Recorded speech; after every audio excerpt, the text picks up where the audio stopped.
episode 27. Here we go.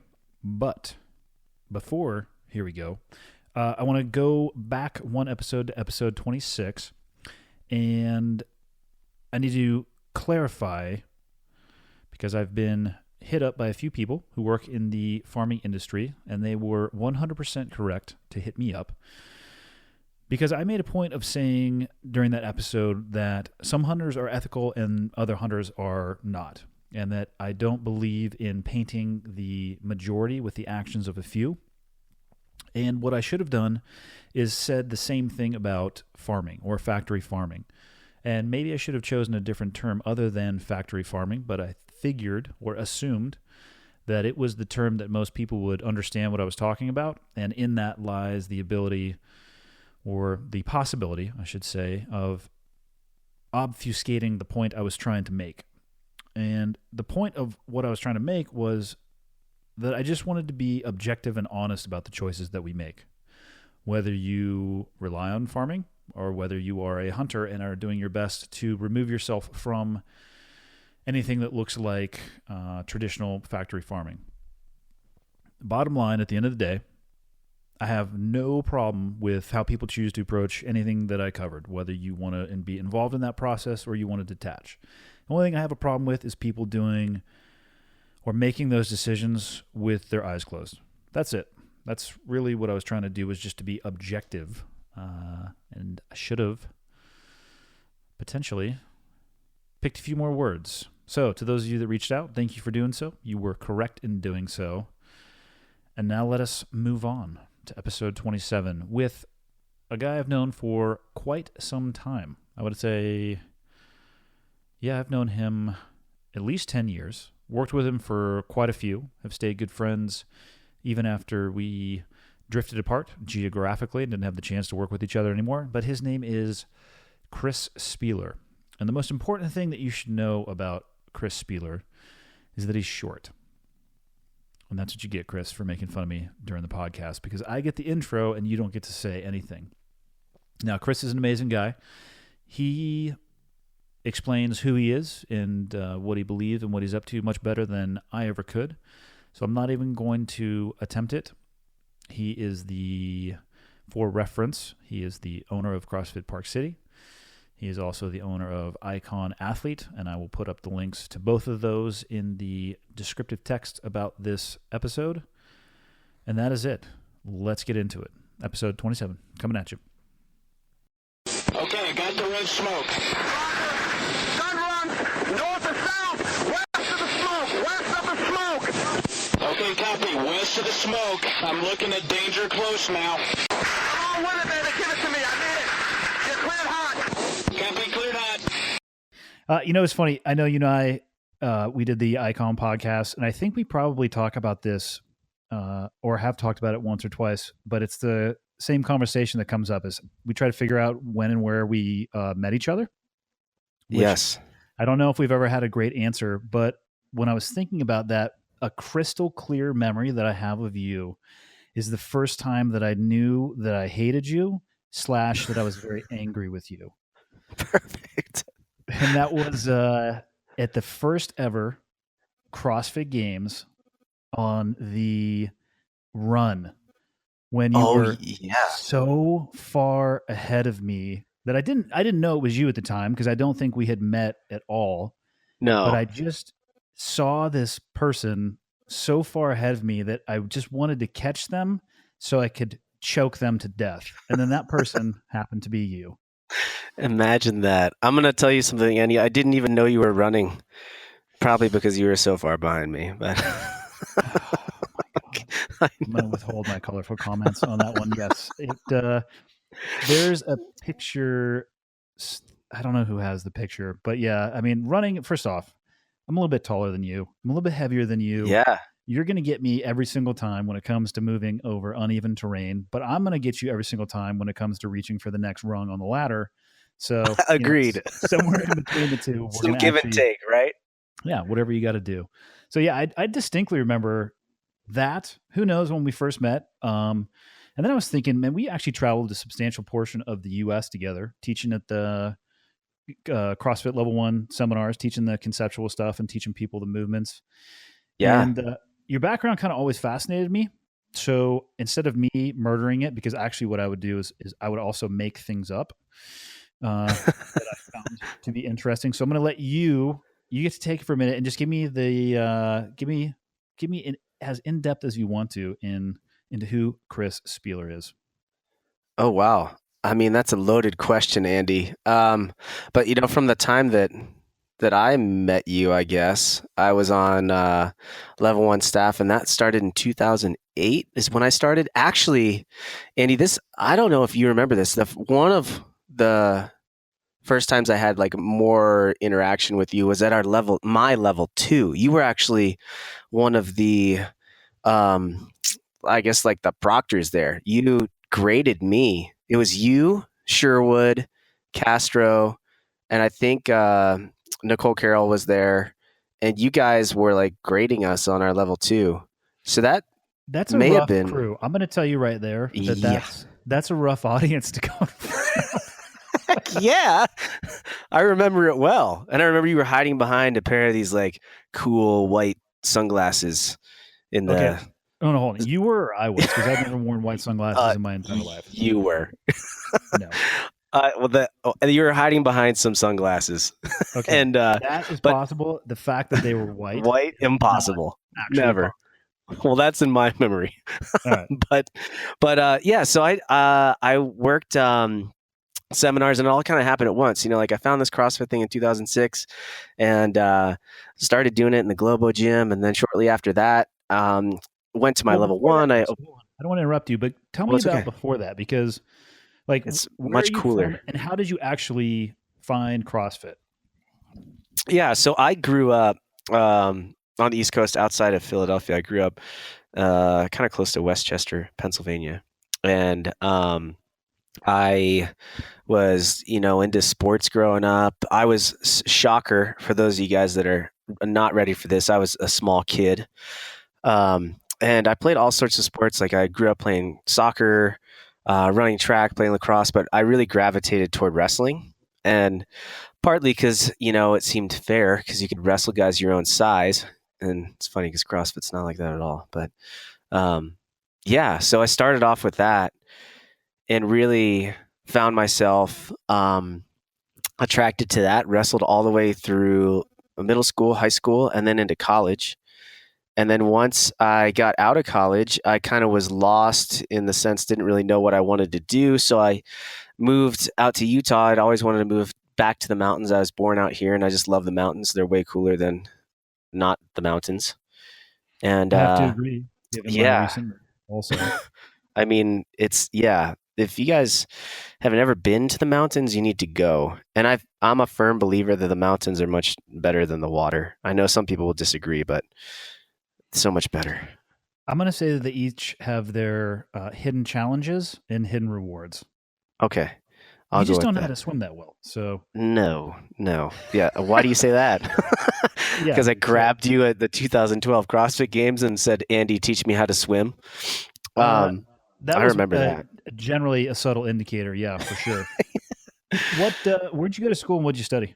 I went to school at a little school called Lock Haven University in Pennsylvania, and it's about 40 minutes east of Penn State. And there's nothing to do there but wrestle. So technically I went to school and graduated with a commercial recreation degree, which really means I went to school to wrestle for 5 years. Nice. Yeah. if I'm honest. Yeah. Yeah. That's fair. So it's interesting. My oldest son now is 14, turning 15 this year, which in and of itself, to me, is like holding a 45-pound plate directly out in front of me and letting it go, but it doesn't hit the ground. Yeah. Like I cannot believe that, next year's his first year in high school, and we have conversations about, he's like, "Dad, I don't know what I want to do," and I try to tell him like, "That's okay. You have time." Yeah. And even if he doesn't know what he wants to do when it gets time to go to college, like, hey, you still need to go to college and you can figure it out. So I think he'll actually be refreshed to hear that he's not the only person who doesn't have it completely, because he hears people talking to me about the path that I took. And I Right. would say I was very crystal clear on what it is that I wanted to do, but I think that's also very atypical. And I think it freaks him out a little bit that he hears me Yeah. talking about it in that way. So it's good to hear that someone who is, much as it pisses me off, successful as you, you wanted a little bit with the tide. So that's cool. Okay. So you graduated from college, didn't know what you wanted to do. You got a bag Yeah. again. So then I went, so I moved to Park City, Utah. Then I did an internship here, and I thought it was going to be super cool because it sounded like real adventure based, like take companies out for team building. And it really ended up being a ton of time behind a desk, which I realized I hated.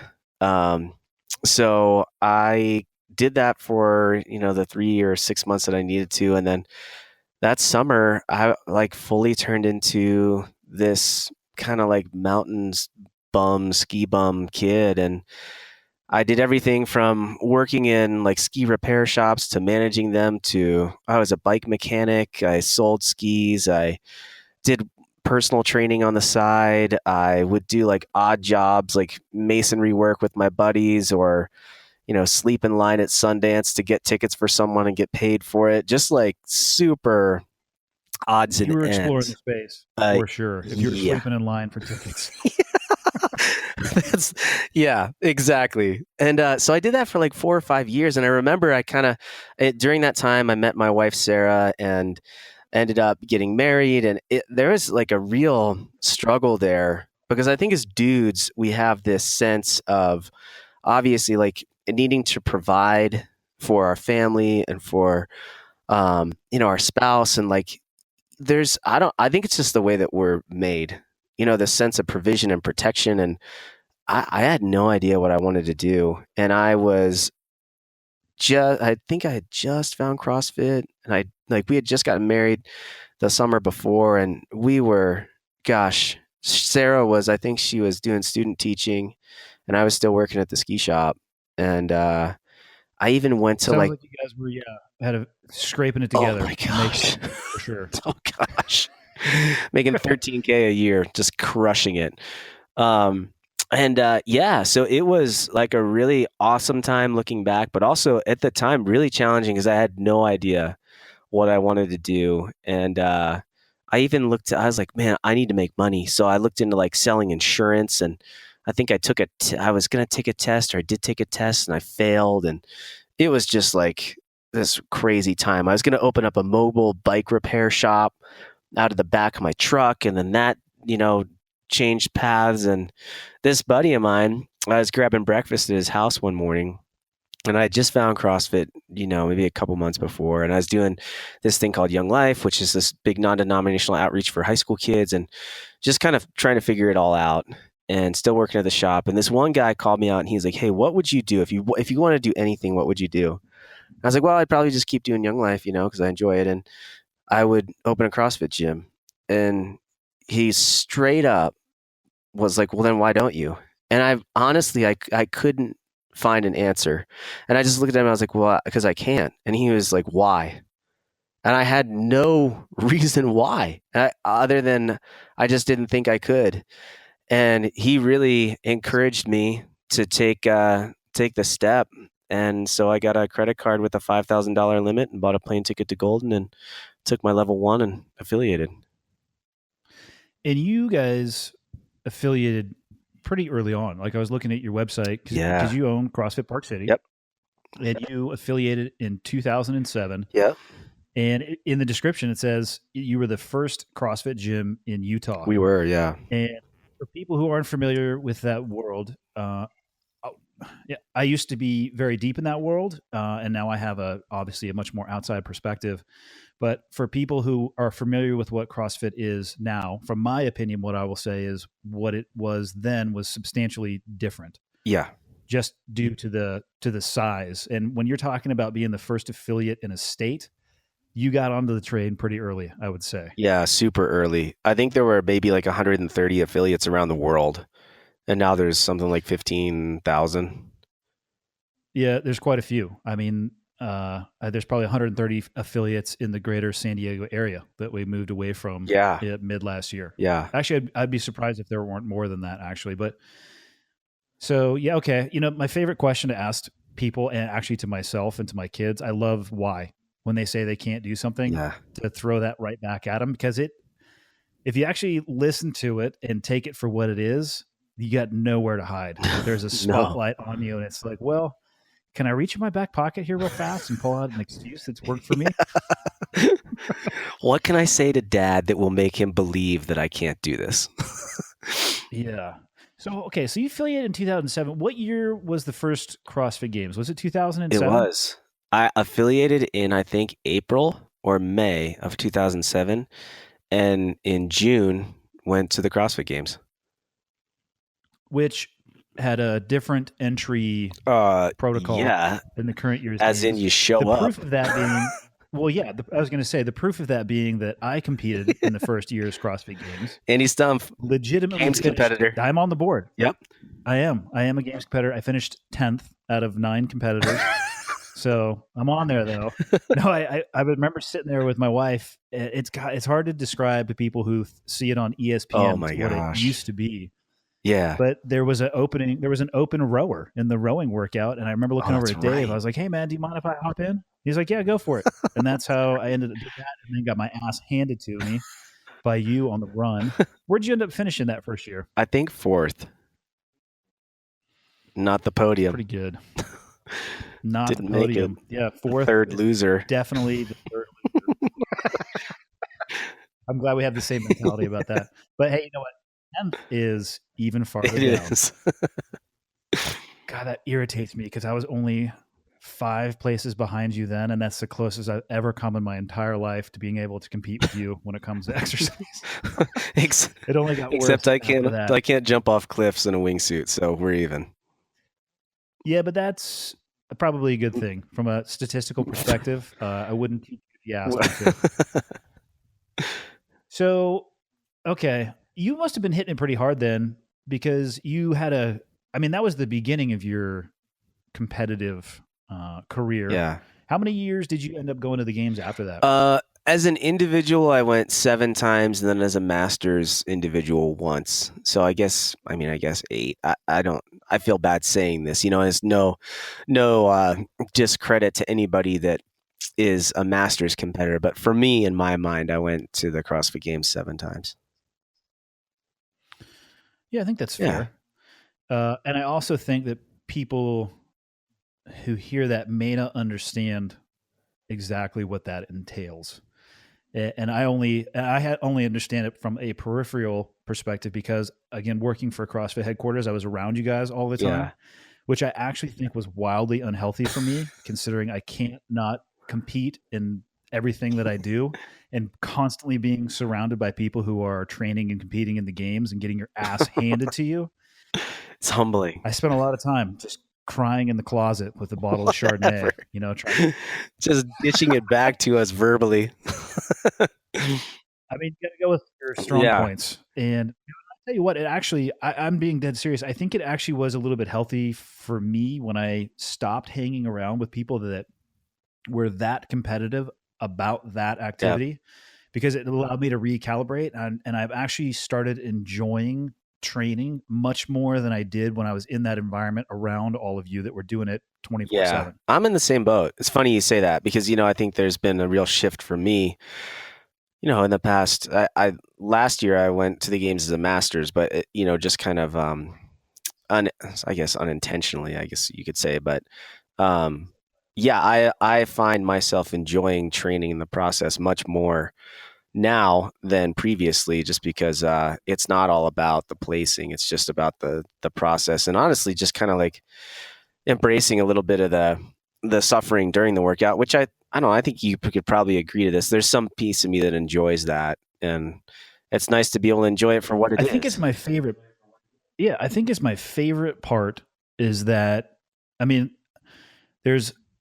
think there's something to be said that before starting an activity, whatever it may be, if you're like a little bit, I guess, queasy, or your stomach feels a little bit unsettled because you know what you're getting into, to me, that's a true north of I'm heading in the right direction. And I would get that, and I still do get that. And I think that there's a lot of personal development and growth to be found there. But talk about the grind. You got to tell me at least a little bit and explain the grind of what it actually takes to compete at that level for 7 years. Gnarly. I feel bad talking about like this to someone with your background, because I feel like it's not even close to what you guys went through. But well, it's okay. So that's your problem, not mine. At any rate, narrative in nature. Believe me, you're not missing out on anything by not having the background that I did. So yeah, I'm actually more the work ethic that you have, and I mean, I'm obviously asking you a question that I have a little bit of an understanding of, but I'm hoping that it'll provide some more insight for others. But it's pretty impressive, and I would say it's on par with the work ethic of people that I worked with as well, like that dedication and what I would say the quality of life sacrifices that you made to achieve that level.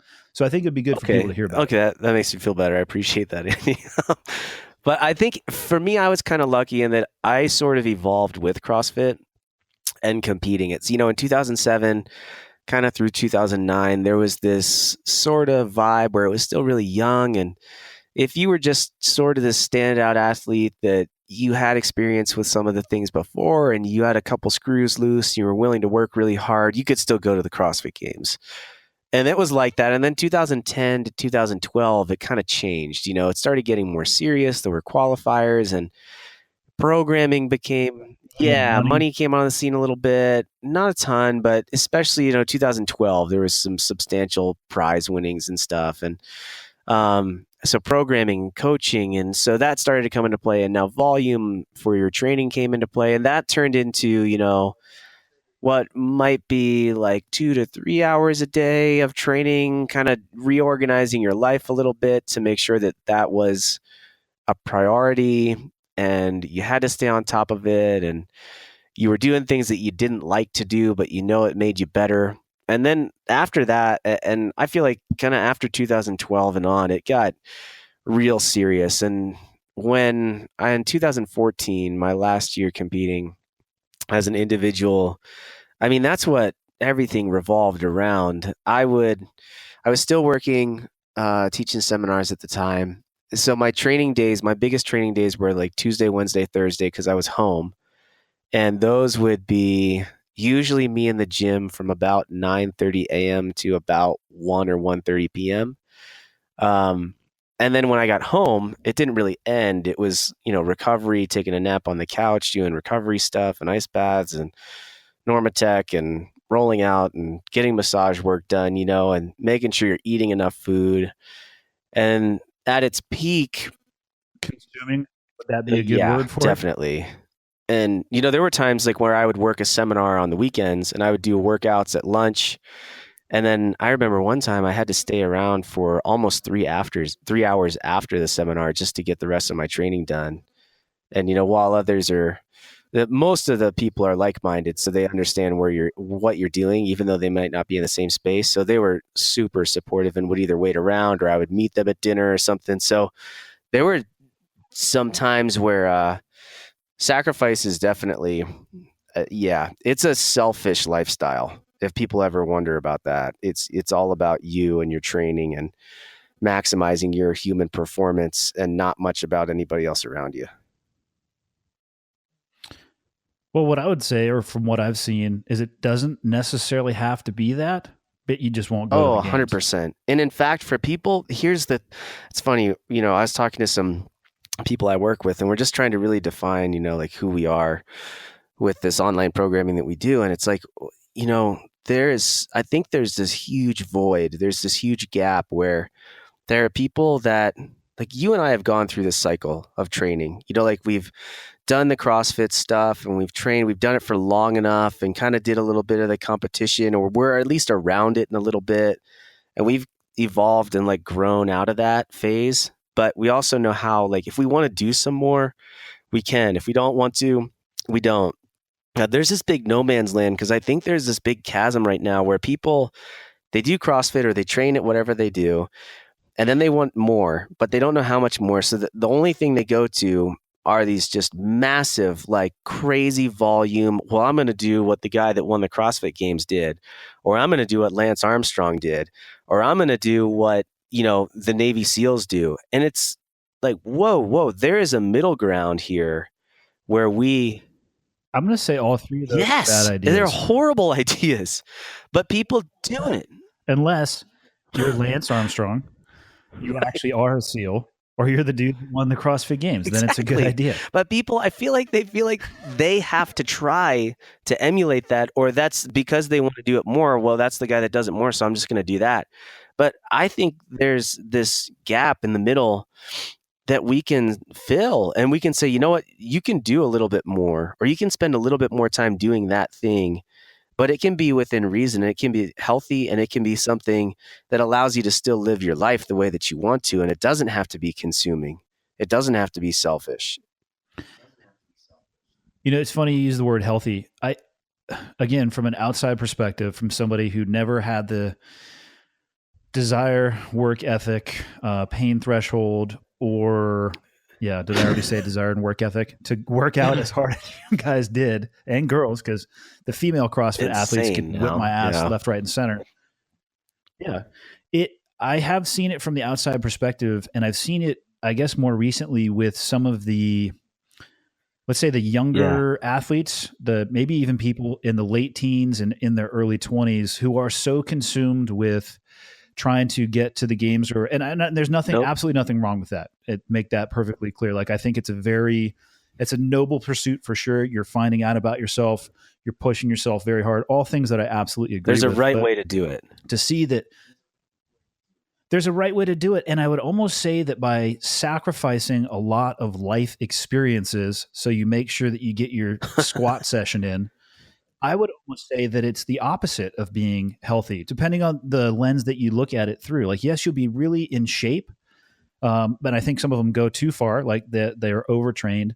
But there's no, I guess the term would be balance, 100%. Right? There's no balance between physical capacity and then life experience to go with that. And I would say that, to me, like, if you only have physical capacity and you have no life experience and you're choosing not to get life experience for that capacity, I would almost call that unhealthy, even though it's totally anecdotal. And there's no way I think to you're right, that. though. I mean, talk to anybody that's the best in the world at one thing. There is no balance, right? And you're either laser-like focused, totally, or you're not, or even like it's the same thing from the community you come from. You know, like if I was going to say, "Hey, Andy, I want to enlist in buds, but I'd also like to be the best gamer I can," be like, "That's not gonna work, bro." Possible. Most of buds is just an online course anyway, so you can probably do it in your off time. It's correspondence. Like, you're all in. You know what I mean? Vice versa. Like, if you want to be the best gamer, bro, then guess what you need to do? Start playing video games more. Yeah. Well, at least for some phase in your life. And then the problem I see with, speaking from the community I come from, is that if you don't later on back that off a little bit, you get to the end of a career and you realize that you were so all in and you were so defined by that you get out the other end of the tunnel that you could only see, or maybe you couldn't even see that there was a light at the end of it, but you were in a tunnel going forward, and then you have nothing. And I see people get to that point and they struggle, and it's unfortunate. And if I'm being totally honest, I also hope that a lot of the people who are paying their bills and making their bread and butter through the CrossFit world, I hope that they are thinking about the future as well too, because your body is going to time out at some point. And I don't care how good the person who's winning is this year, in a decade, they're probably not going to qualify. And like, not to be pessimistic or anything like that, but like you're saying, you guys better have your ducks in a row, in the sense of knowing who you are. I think most importantly, not being so identified with what you do. And then also, like, because of that, when that day comes, people someday, Matt Frazier, the guy that wins the CrossFit Games now twice in a row, and Rich Froning that won it 4 times, like, someday, guess what? Somebody's going to be better. And although those guys will always have like a name etched in the history of it, like, they'll be forgotten or not even known by a whole new generation. And that's just the reality of it. And if people don't have an understanding of who they are and what they really identify with, they just get crushed when that day comes that is inevitable, and you can't be at the highest level anymore. And then what do you do? And then who are you? And I think those are questions that people have to really ask themselves, as hard as it is, while they maybe are living a life that's unbalanced to pursue something that they want to. those are questions that still need to be addressed for when things are done. I would say it's almost probably best served to ask yourself that question before you peak or while you're peaking. Yeah. I think people perform better anyway then if they're grounded in more than just what they're doing. There's a deeper sense of purpose. Yeah, and I think it would let you live in the moment a little bit more too, because you already have a plan set out for the future. So it would free up even more, hard drive space between the ears to focus on exactly what it is that you want to do. I see a lot of military guys, especially the career path that I came from. They'll get to 20 years, and I honestly don't know how many guys I heard they're at the 19-year mark.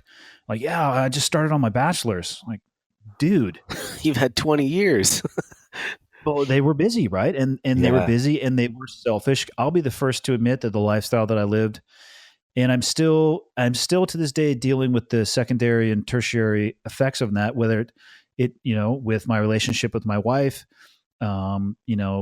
my kids at the tail end of my career saw a little bit of that. Yep. And it's very easy for me to say, I had to be that focused because, I wanted to come home at the end of the day, but it was a choice in that moment that was super selfish.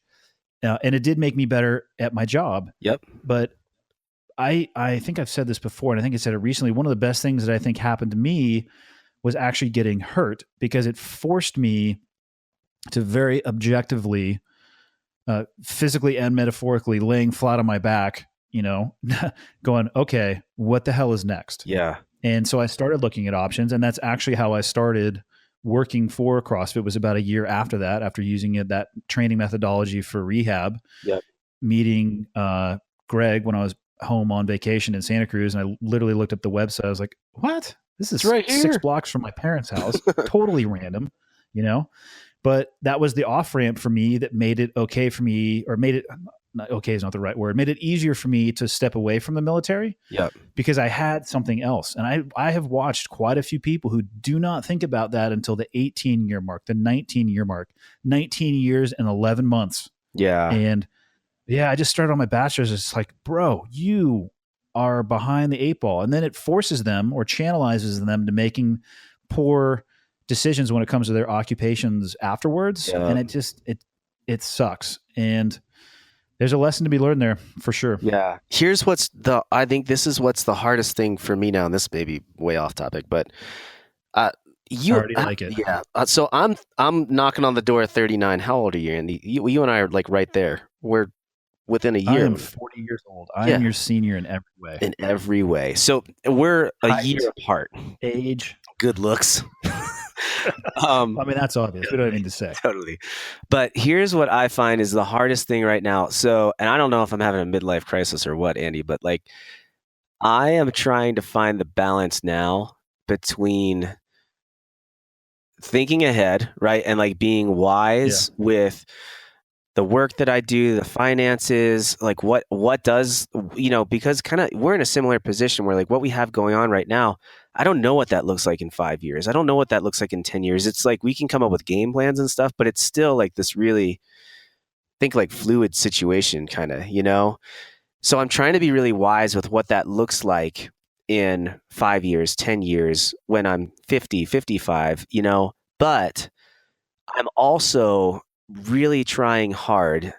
My kids are a little younger than yours. I have an 8-year-old and a 6-year-old, to enjoy the moment now and not get so caught up in planning ahead or saving for this at the expense of missing the now that I have with my kids. You know what I mean? Like I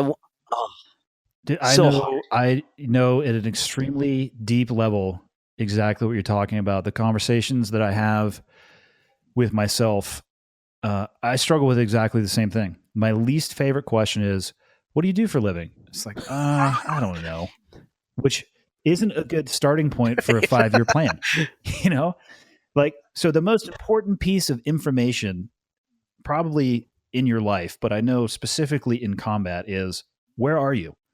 Nothing can be planned if you don't know where you are. Yeah. You can't call for help. You can't maneuver. You can't really shoot if you don't know where all of your people are. And I don't know where I am right now. I mean, I think I know who I Yep. am as a person, but I have those same thoughts. Like, you know, okay, I hear people say you need to have X amount of money in the bank, but if I only focus on having X amount of money in the bank, I can't take my kids to go Right. snowboarding, and I don't want to. You know what I mean? Like, it's this constant balance of what it is it's going to look like. I don't have the answers either, man. But literally today, I just got a Yeah. split snowboard, Awesome. which I know you're It's a okay. skier. You I got mean, to split for a we don't have reason the because you're trying to time make it into skis. It's cool. Yeah, we don't have the time to discuss how disgusted I am with you. It's But you cool. ski. Snowboarding is like the Staple hipster that thing thing. to do. It's all right. Snowboarding is for people who are too good at skiing. I think that's what I'll say. Even though I suck at skiing, total disclaimer. But so I took, I got all the stuff and I got the backcountry stuff that I need because that was really the goal behind it. Is I'm loving snowboarding on the resort, but I can't wait to go somewhere. And I just like making my own path. I think that's true of Yeah. in life and just Explore. navigation in general.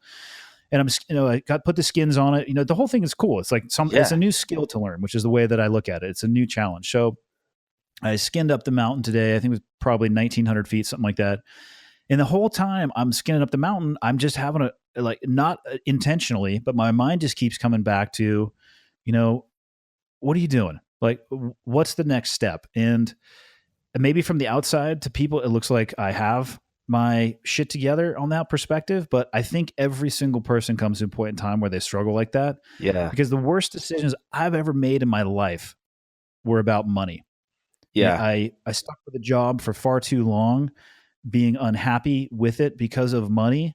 And I'd rather, like, when it comes to Christmas time is a good example at our house, I'd rather take my kids and do things than buy them things, Yeah. which doesn't, equally, I guess it drains the savings, but I think there's more, I think I can do more for my kids and for myself by going and doing things and maybe, I guess, shifting my balance a little bit more into the now than into the future. But man, believe me, at a very painful level, I know exactly what you're talking about. I don't think it's a Yeah. midlife crisis. I think everybody gets to that point where they realize, like, where are the priorities here? Yeah. It's so weird. Like so Sarah and I just kind of went through that in a way. We've been trying to figure out, like, okay, what do we want? Like, long term, what do we want for now? I think you and I actually had this conversation on the phone a little while ago, and we were like looking at maybe like we should buy a lot somewhere, or like put like a cabin on something where we have some place for the family to go, and because then it could be an investment. And so I'm kind of thinking that way, but then we're locked to it, and we made this decision, and I'm still overwhelmed by it. We were like, you know what, like, let's just bite the bullet and let's get one of those vans that we can roll just anywhere we want, and we're going to convert it into like a little light camper van. And Yep. I mean, they are not cheap, and it's not an investment like a house that I can resell in 5 or 10 years or whatever. And I was overwhelmed by it, but at the same time, I'm like, what am I going to do in 10 years if I thought, well, look at this cool condo I have. Or Yeah. instead, like, And the look at difference- all these things that I did with my family. And the difference on your kids, like, oh yeah, we'd go to the condo in the summertime versus, hey, we've seen 48 these out of the 50 places. states, And driving. yeah. But then there's like this guilt, and there's this weird, like, oh my gosh, like, I wonder if I made the right decision. I don't know. It's just, man, growing up is hard. That's kind of why I refuse to do it, I guess. No, you know what I learned? Or no, the conclusion, not the conclusion, the feeling that I've come to is that I'm of the opinion that regardless, so say you go down that route for you and it doesn't turn out to be what you want it to be. And it's like, oh my God, it's this financial drain and it's not what you want it to be. Well, there's a couple things. One, you're going to learn from that. Yeah. Two, you're going to have the chance to come together as a family and work your way through it. But three, even like I said, you have your work ethic reminds me a lot of the work ethic of the people that I used to work with. There's nothing special about SEALs other than the fact that you're going to have to kill us to get us to stop. And if you can embrace that mentality, you're going to be okay. Like, you'll figure it out. You know what I mean? Like, I have no doubt in my mind that, say that you determine that's the worst decision ever and it puts you back to square one, that's okay. Like, you'll make it to square two. And that's the place when I start dealing with doubt or being worried, like, oh, I don't have enough saved, or what am I going to do about for my kids' college, or I don't, I need, my contract is coming up with this sponsor, whatever it may be. Right. I can worry myself sick over that, or I can realize that I largely have control over very little of it. And the thing that I have the most control over is the attitude that I take into it. And that's probably where I do the best. Like, bring it. Like, I'll work my way through it and get where we need to be. And even, I actually think there's more to be gained and learned if it sucks than if it's easy. Yeah, and two, like some things that I remind myself of just with experiences where, and most of it comes from athletics for me, is like, when was the last time I didn't figure it out? And it was never. You know what I mean? There's never a time where I didn't, like you said, work through it or buck up or whatever that is. There was never a time where I just like gave up, because I just don't think that's, it's not an option. And also it's just, I don't think it's part of who I am or you are, the mentality we want to have. But it's a good reminder. Yeah. What's crazy is I honestly think that might be like the most unknown, best kept secret. And it shouldn't be. Just don't give up. Yeah. I mean, kind of seriously, simple, right? If you keep putting one foot in front of the other and you just are willing to grind through or go around an obstacle that's put in front of you, I would rather teach that and make that the foundation of whatever education system you're in, as opposed to people being told that they're special, people being told that they deserve something, being told that they're entitled to something. Like, how about this? How about you take all of those and throw them in the garbage can and put your work boots on and some gloves if you want to, if you got sissy hands, and get out there and actually work for it. Like, I honestly think that's the key, because it's so simple. If it was super complex, I would have a lot of hesitation and doubt, but I actually think that's what separates, in most instances, success from failure for a lot of people. Yeah. And interesting, like having kids too in that time. And it's funny, like I think that sometimes with like, conversations that I remember my parents saying, or, it's like, oh, like you guys have it so much easier than we do, or, oh, we never got away with that. You hear that growing up. So I sometimes wonder, like, am I just saying the same things? But it is funny to see just the difference in the way that I think some of the younger generation has their mentality, or the way they're treated, or the way they expect to be treated versus the way that I grew up. And I don't know if it's just like a generational thing or a family thing, but that sense of like, it sounds kind of cliche, but like the whole entitlement with the millennials and stuff like that. And just, it's really interesting to have kids that are in that generation, and also trying to teach them, balancing the commitment to hard work and also letting them kind of be who they are and figure it out. That's a whole nother ball of wax as a dad, but it's teaching hard work. Let me know, like, figure that one out. Yeah. We'll be, write me a step 1 through 5. We can we'll be co-authors on a new book to help you guys with perfect parenting. Oh man, I don't know if that's going to be a bestseller or if the advice would be good, but I'm in on that. It can be all the things that we do to teach our kids how to work hard. No kidding. Well, speaking about working hard, I'm going to go back to the CrossFit world just a little bit, because I get hit up. I get hit pretty often. People asking me questions about training, and from a variety of spectrums. But are you still coaching classes at CrossFit Park City? Yeah, I teach usually about 6 a week. So you're a better person to answer those questions. And most of them that I get, there's two versions. One of them is, how do you train, which is an irrelevant question for anybody other than answering something about curiosity. But another one is the best way to get started. And in my opinion, at least, I did the Arnold routine for quite some time. Chest and tries, back and buys, and leg day was a run on the beach. Somehow I talked myself into thinking that was leg day. Once I switched over and found CrossFit type training, functional training, whatever word people want to use that doesn't offend their palate. It's, for one, I think it scares a lot of people based off what they see, and I would say that probably the biggest success for CrossFit, again, this is just my personal opinion, is the games. And probably the biggest hindrance to CrossFit is also the games, because there's not a lot of time necessarily to educate people on the difference. But so as an affiliate owner, and speaking on how you approach or deal with people coming through the door, because I do get asked quite often, what's the best way to get started? What do you got, man, for some recommendations? I mean, you live and breathe in this world. For somebody who just, maybe they're coming off the couch, maybe they just want to try something new, where would you start people off? Yeah, I mean, I think for most people, it's just go to an affiliate. It's the easiest way to get yourself educated on, especially if you want it to be the CrossFit thing. There's a lot of ways to get involved, but if you've never, ever had any experience with anything like that before, going to an affiliate and kind of shop around. People I think they assume that CrossFit is CrossFit and it's a franchise, but it's not. So you guys could go to a good affiliate, you could go to a bad affiliate. So shop around a little bit, find one that you think they know what they're doing.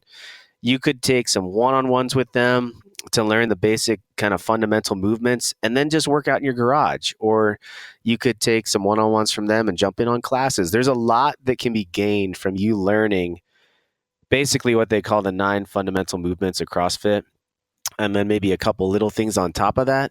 If you know the nuts and bolts, you could find an online programming option and work out at your home. You can work out in an affiliate. You can make up your own workouts. And even though they might not be the best, the way that the program works is it's still going to be effective. It's still going to be better than what you're doing. So step one is honestly just show up. Of the benefit. Yeah, just show up. Like walk in to an affiliate and see what their process to learn or start classes is, and just step in the door. And like, it's, they say it at some affiliates, but like, check your ego, especially dudes. We see dudes come in that think they're like super hot shot, like, oh, I'm super strong and, I'm real fit. And suddenly you're not real fit when you do things that are a little bit different. And that's okay. So just check your ego and just like soak it up, learn, and enjoy the hard work that gets into it. And from there's so many different avenues that you can take. But if you know the core things there, oh man, like you can do so much with it. Yeah, I'd say the core stuff, and then like a rudimentary, even basic understanding of just a clean diet, and you're going to get astronomical results. Yeah. Do you have to deal as an affiliate owner with a little bit of expectation management, like people coming in and they're like, hey, I want to be in the games next year? We don't, at our demographic, we're, similar to you. We live in a mountain town. So a lot of people are super amped on things outside the gym. They're way more into, being better on their mountain bike or skiing or hiking or whatever that is. So we don't get much of that. I used to see that more at level ones. Some of the online programming I do will have people that are pretty ambitious about competing at high levels, which is great because we can help them do that. But I don't see that so much at the affiliate level here. Rarely see that.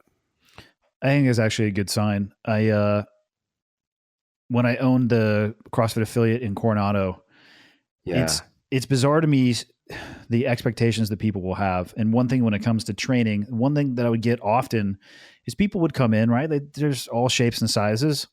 Sometimes we would get some of the bigger sizes, and they would want like instantaneous results. And it's bizarre to me that you have to remind people that it takes a long time to get really, really out of shape and sedentary. Yeah. Don't think that you're going to short circuit the route back. Like, you have a long, hard road to hoe to get yourself back to where you want to be. So just as much time as it took you to get to where you are, it's probably going to take you longer to get out of that. Yeah, you're playing the long game. Yeah, and everyone should. Regardless of how fit they are, if people want to be doing that for a long time, and I just mean doing that as in like you want to take care of yourself and be like healthy and fit, you want to be exercising and you want to be healthy and fit for your lifestyle, you better play the long game, not the like instant gratification here and now. Yeah. Speaking of that, how do you train now? Oh man, I'm like way, way less than ever before. Because I just want to live. I love training for the reasons we talked about. I like working hard. I like, that little bit of adversity, if you want to call it that, in the workouts sometimes. But my workouts, I'm in and out of the gym in less than an hour. I have to warm up pretty good because my bones are old. I might be Stop knocking on the door at 39, but it's a well-used 39-year-old body. So I warm up a good bit. My workouts last anywhere from, like on the shorter side, like 8 minutes, longer side, 25 minutes, depending on what I'm doing. And then from there, usually I have to do something to kind of cool down afterwards. But I'm in and out of the gym in 45 minutes to an hour every day. And then I like you. Of that program, what Yeah, it was originally designed to do, it right? 23 works. hours outside of the walls of the gym. Go Yes. focus for an hour, and then live your life outside of it. And that's so like I really like riding dirt bikes. I like riding my mountain bike, especially downhill, so I have to pedal uphill. Yeah, no kidding. So I like all that stuff. I love skiing. So I like to put my fitness to use outside the gym. And I'm at a point now where I'm not willing to sacrifice hours in the gym to, lose out on things outside the gym. So I guess sacrifice time outside the gym for time inside the gym is what I meant to say. Yeah, it seems like quality of life and experiential type stuff has more of an importance than where your name might fit up on a whiteboard in the gym. Yeah, yep. Had that time, been there, done that. And for those of the people that are still there, that's awesome. Like if that's what they're passionate about, like I fully support that, but it's just not where my headspace is. Yeah, I'm in the same boat. Speaking of outside activities, what is this? I hear you shot the Total Archery Challenge last year. Oh my gosh. So Because I'm interested because I'm coming out there this year, and I hope you're doing it again. I will totally do it with zero experience again. So I went out there. I bumped into a guy at the games, and they call him Dan the Fitness Man, and he is way into archery. I think he's like some archery ninja. Okay. And do you happen to know his last name? I don't. His name's Dan though, and I think he's from Oregon.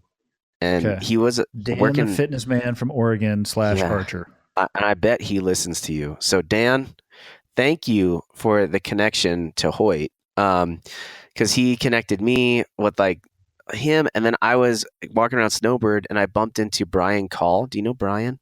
Brian does. I just did a podcast with him. Damn it! I meant to bring it up. The Gritty Bowman. Yeah. So I bumped into Brian because last week. Yeah, because Brian's a CrossFit guy. He believes in that kind of training for bow hunting and things like that. So I bumped into him 2 years ago at Snowbird while he was doing the archery challenge, and I was just cruising around with my family. I was like, "What is going on here?"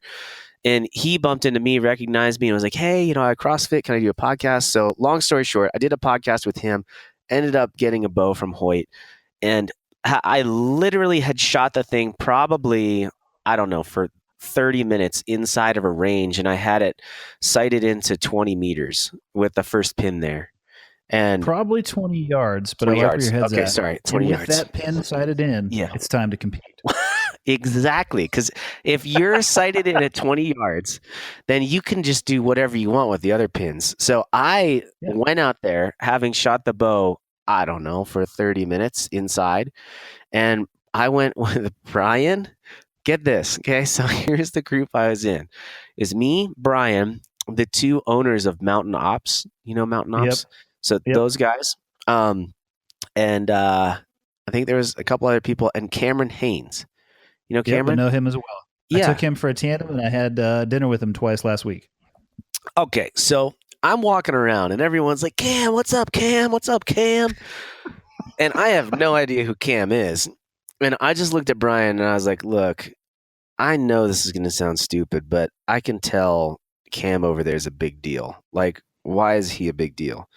And Brian just looked at me, and he is so cool about it. He is like, "Well, he's like arguably one of the best bow hunters in the world." And I was like, "Oh, gotcha."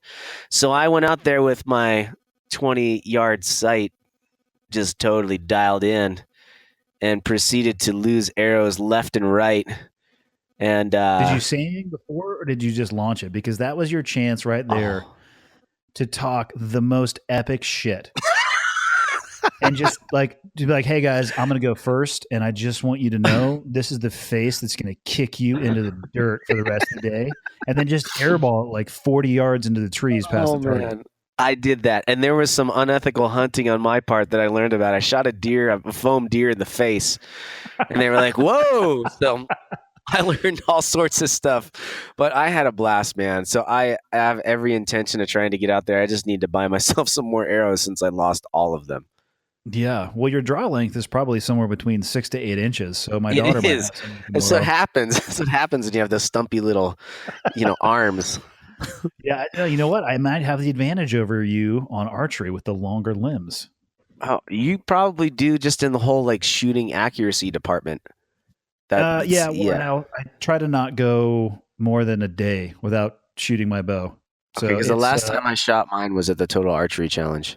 the next time I want you to shoot it is at the one coming up. I think it's in either June or July. I just found out that I'm going to be going out there. I cannot wait to go. The one at I've never Snowbird? done anything like that. Snowbird is a ski resort, right? Yeah.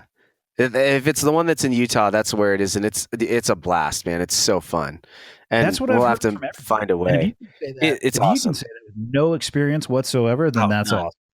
And part of it was with the guys I was with. They were so cool and so like understanding, like these ninjas, and like Yeah.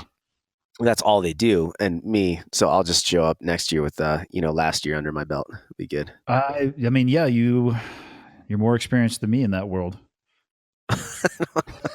All one of those events. Hey, Yeah. one is a number larger than zero, which is It is. currently the number Winner. that I have under my belt when it comes to doing Winner. that. So, I got to go scoot up my kids here pretty soon, but I want you Should do to finish off by talking a little bit about Icon Athlete. Yeah. What do you want to know? I mean, What do you It's- want me to know?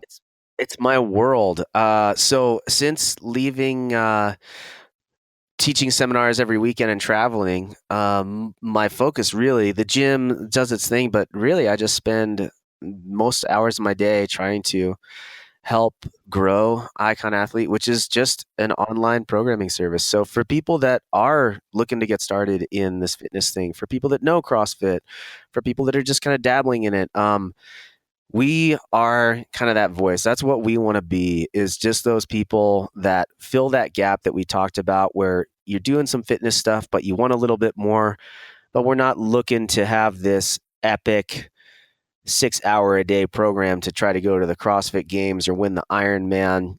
We want to fill that gap. And there's a bunch of different choices you have there, basically 4 different kind of options of programming volume, and the way that we target those things vary a little bit differently. So we offer a free assessment for people to go on, and they can just fill out this assessment where they do these pretty simple exercises, and it gives you a suggested track that we might have you follow. And then you can jump in. You're part of the community. We do a bunch of live videos to be really interactive, and we just want to be that voice of reason, where we can help people do this and do it right, not back down from anything. We're really into that, understanding that whether you're the mom or dad at home that needs to wake up at 5 a.m. and work out in your garage to get it in, or you are trying to go to the CrossFit Games, like, we want to support that.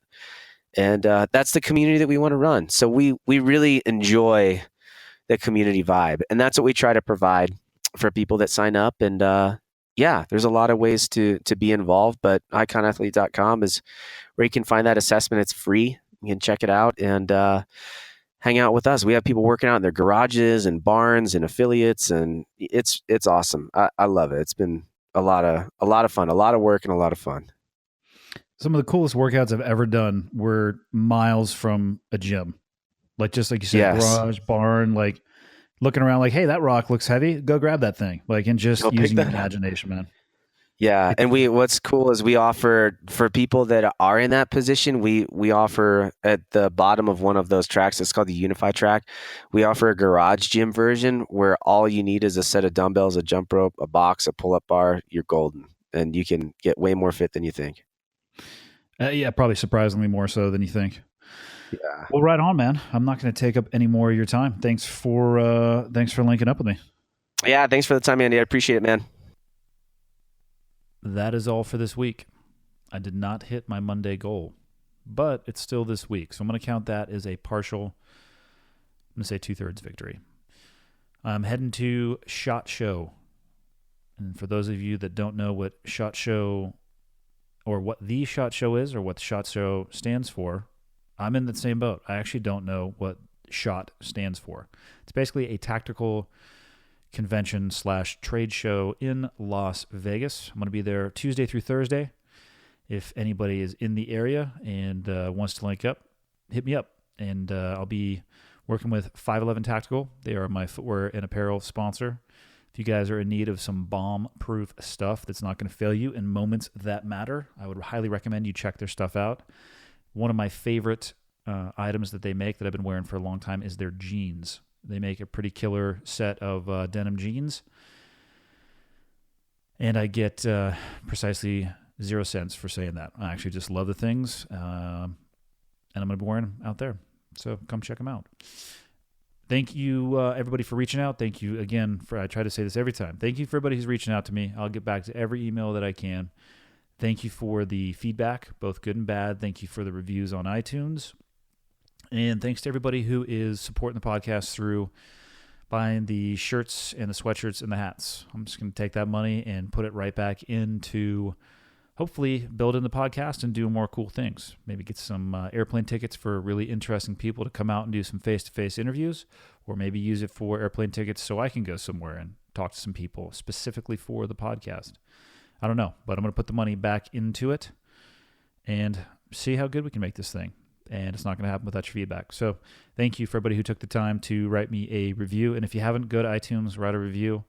I know I've said it before, and I'm dead serious. It can be a great review, or it can be a dog shit review. I'd rather know how you feel instead of you making something up. And that's it. Next week, we're going to probably be coming, I would say, live from the SHOT Show, but it's not going to be live. It's going to be recorded and then put up, hope maybe the same day, but probably a few days afterwards. And that's it. See you next week.